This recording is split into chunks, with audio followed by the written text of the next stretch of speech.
right.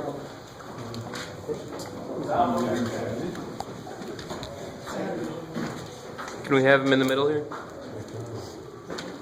No? Happy New Year. Hope everybody enjoyed their holidays and conference play, or I guess back to conference play. We get every now and then. We've already played a couple of games, but busy week. It's been a good week. It's always nice to have a couple days of 2-a-days and be able to really dial in with guys coming back and not having classes. It's an exciting time of year for a coach. Obviously, 2 road games this week and coming off one that was left a pretty bitter taste in our mouth. So we've had a good week of practice. Guys have really worked hard on some certain areas we've got to clean up on the offensive side of things, and got a great opponent in Indiana.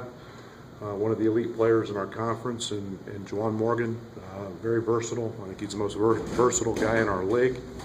He's a guy that is shooting the 3 much better than he did a year ago. He's a guy that facilitates, and we've got to be very good at. And then obviously you add Langford to a veteran group, and you got a good basketball team in Indiana. So we'll have to play well, and we've got to be better offensively than we have been, and it's been a focal point in our practices this week. Given the last 2 tough losses and a challenging road opponent, what's the mindset you've asked of your team for this game? Well, it's no different than any other game. I mean, it's conference play. Let's execute. You know, we've kind of stayed with the theme very much. You know, we've got to become tougher, and that's the one thing that we're striving to do, so we can be disciplined. We didn't run very much of anything with any precision in the Florida Atlantic game, and you know, you can't go on the road and win if you don't execute, and you can't go on the road and win. And you know, we hold a team scoreless for 7 minutes and 41 seconds the other night, and can't win, and didn't, because we ran bad offense, and we've got to be better on that end. So we've spent a lot of time talking about toughness and being disciplined so we can execute. Iowa with a lot of production, and Trent maybe not so much. Did the pendulum swing a little bit too far the other way in that way? Trent's smart, man. He saw Iowa get going a little bit, and Trent didn't have got a couple good looks early, and they didn't fall. And Trent's a guy that's the ultimate teammate. I mean, it doesn't affect him at all. You should watch his last 6 minutes of that ball game. Him denying and him working on the defensive end, and Trent's a guy who gets it. And Iowa got to go a little bit, and you know, felt like he had the hot hand, and now we've got to find a little better balance from the standpoint. And we don't need one guy taking 20 shots every single night. That doesn't work. But yet Iowa had it going and got it going early, and Trent played to that. Brian, part of your toughness that you talked about is that you've fallen behind teams towards the latter part of games, yet found a way to come back most of it, yet you're not winning those. Is that part of what the toughness aspect is? Absolutely. Toughness is doing what you have to do when it's really, really hard, and when it's not easy. And yet it's also doing it when you've got a lead. And I thought defensively we did some great things in the first half of the game against FAU, and yet offensively, we had the mindset of going in and throwing the ball inside, and we missed a lot of chippies, and that was frustrating. But you still can't not execute and not set good screens just because you're tired or fatigued. We got to get through that. What's maybe holding this team back in the execution part on offense? Well, I just think it's understanding. It's in terms of being disciplined. I think it's a detail thing. It's very important that the little things matter. The matter of 3 feet, whether you catch the ball, free throw line extended or not. You've got to fight for your position. The game's very physical. You can't let guys bump you off cuts. You've got to set your cut up. You've got to you've got to go screen, you can't stop 2 feet short. Little things like that are the details that matter that we're not doing a very good job of. And we've really emphasized that. Just simply not cutting hard. Putting the ball on the wrong hip when you square up and look so you can pass it. Those are all little detail, fundamental things.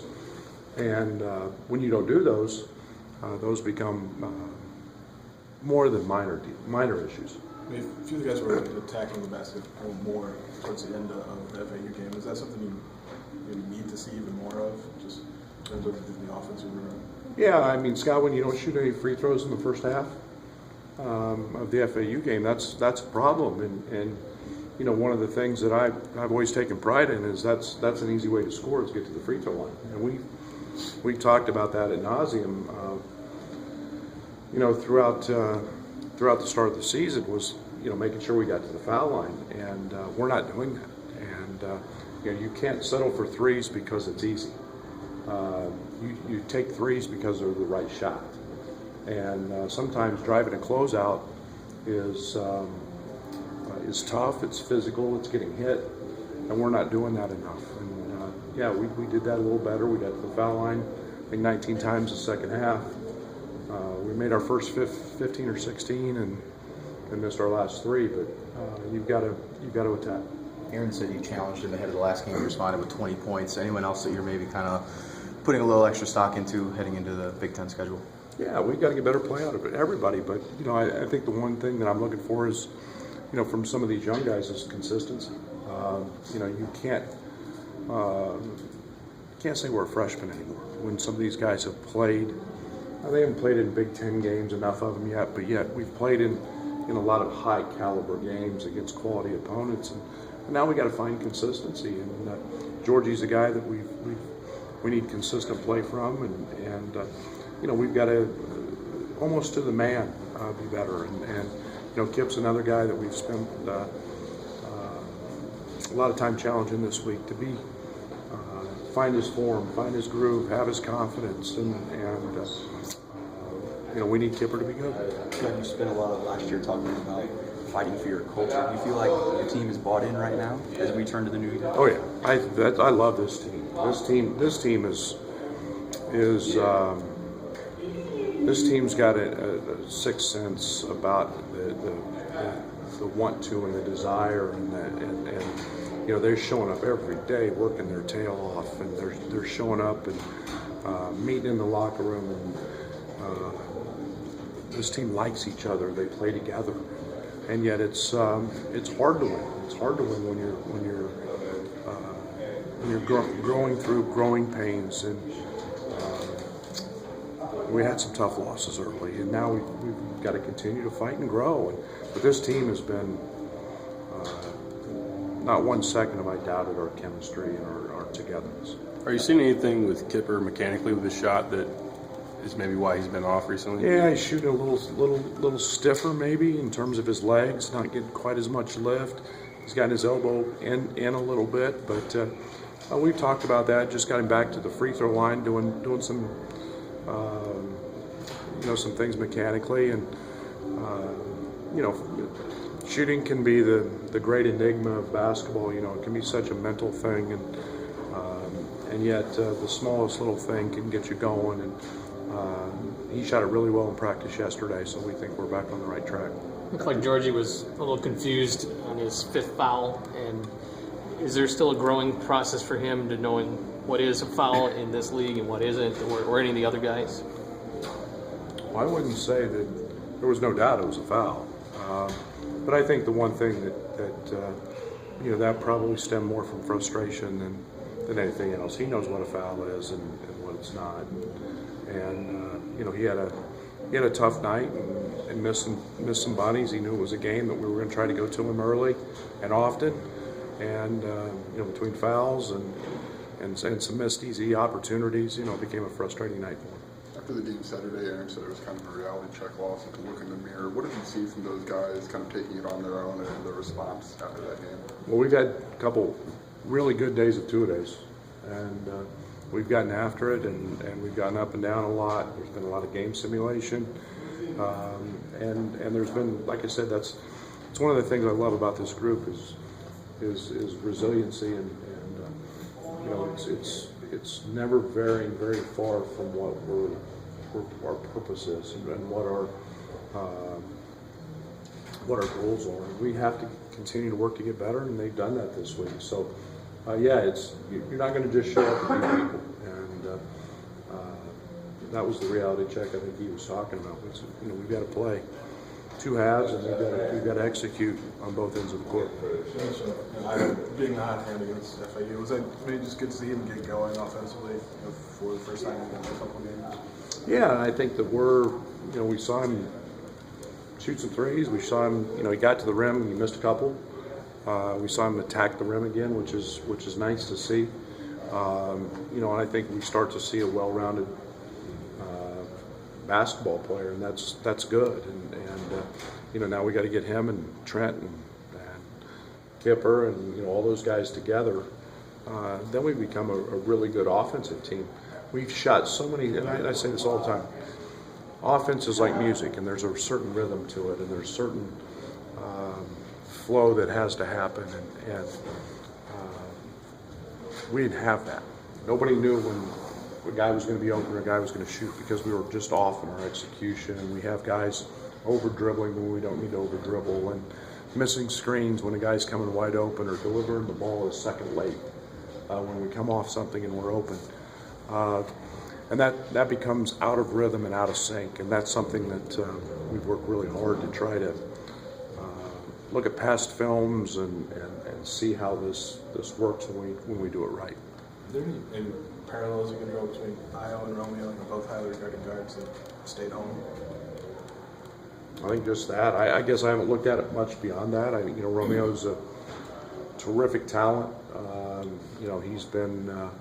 He's a guy that's both of them have been on the national scene in their own states, and I have tremendous respect for him staying at home, and he's proven to be every bit as good as advertised as I think Io has been. I think they're 2 of the top freshmen in the league. You throw Brezdikas in at Michigan, and you got 3 elite guys that are young guys that are making an impact on their teams in the Big Ten. Easy to see why Indiana's tough to guard with Romeo and Juwan, but defensively they're top 20 defensive efficiency. What do you see from them that makes them good at that end? Well, they're veterans. I mean, they had the kid I really like and has made an adjustment extremely quick is Fennessy at the point. He's a guy that, his IQ is well beyond his years. He doesn't make a ton of mistakes. Everything starts at the point, offensively and defensively, and then Juwan is a guy that has an extremely high IQ. He covers for so many things with his quickness, with his ability to see things a pass ahead. He's a very good shot blocker for a 6'8" guy. And then a guy that's made a lot of improvement on the defensive end is Josh Smith. And Josh uses his athleticism. Last year he was probably a guy that was a liability for him, but this year has become a guy that is in the starting lineup because of how good he becomes defensively. And that's the key is there's Durham's a better guy defensively, and Romeo has great length, and Romeo's a guy that flies around. I've really admired him. He's watched I don't know what game it was now, but he takes 2 charges, making weak side rotations and doing those things. And for a freshman to do those things, he's bought in at that end. So, yeah, this is a team that doesn't give you anything easy. You're going to have to make shots. And, they don't give you anything easy in transition. And that's a sign of a good team. How did you update on Adonis and Tevin? Tevian will not play again. And Adonis is back and will be in uniform and expected to play. Thank you, guys. Thanks.